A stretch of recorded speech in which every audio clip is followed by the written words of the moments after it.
The SADC heads of state and government held a virtual meeting on the 20th of May 2024 to discuss the humanitarian situation in the region following the Elnino-induced drought that has adversely impacted on the livelihoods and the economies of many countries in the region.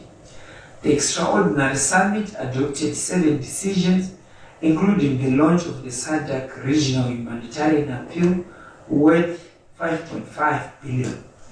The appeal is intended to augment the efforts of the affected member states in mobilizing assistance from regional and international humanitarian partners and persons of goodwill. In his intervention, His Excellency the President, Dr. Mnangagwa, appraised his counterparts on the economic and humanitarian challenges facing Zimbabwe due to the late onset and early end of the rainfall season. The President also briefed the summit on the interventions that the government of Zimbabwe is undertaking in order to mitigate the effects of the drought and build resilience.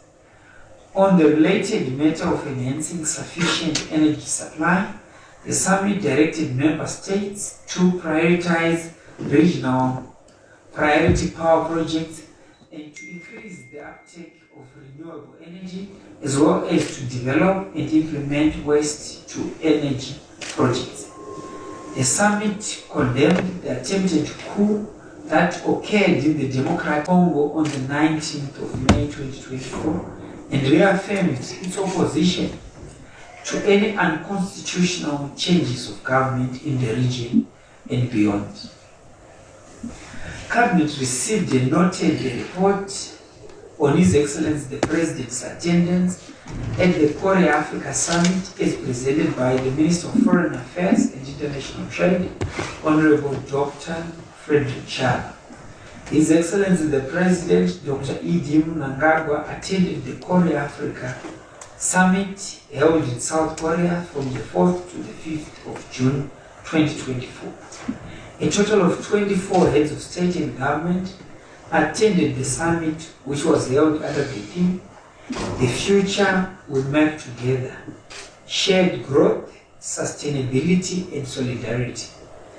His Excellency the President held bilateral talks with his counterpart, who is also the President of South Korea, during the period of the summit. Among the other issues discussed is the potential areas of cooperation between Korea and the Republic of Zimbabwe and called for the strengthening of bilateral relations. The President also met the President of Mauritius on the sidelines of the summit and discussed areas of mutual interest.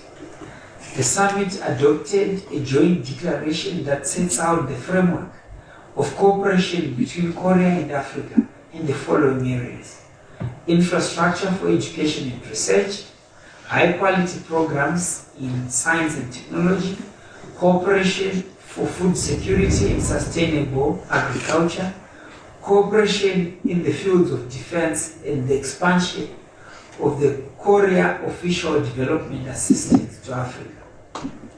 Cabinet received and noted a report on His Excellency the President's attendance at the St.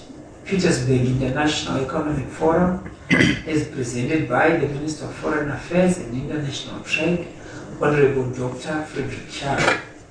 His Excellency the President attended the 27th edition of the St. Petersburg International Economic Forum from the 5th to the 8th of June 2024 at the invitation of his Russian counterpart, His Excellency President Vladimir Putin. The forum is an annual event that brings together government officials, business leaders, and experts from around the world to discuss key economic issues and opportunities for cooperation. It was held under the theme, "The Foundation of New Areas of Growth." His Excellency the President held a bilateral meeting with his Russian counterpart where the two leaders reaffirmed their commitment to strengthening bilateral relations through cooperation in various sectors, including in education, agriculture, health, and space exploration. His Excellency, the President's other critical engagements was meeting the business community. Cabinet received a report on the current influenza-like illness in Zimbabwe as reported by the Honorable Minister of Health and Child Care, Dr. Douglas Mubeshwara. The recent increase in influenza illnesses experienced in the last few weeks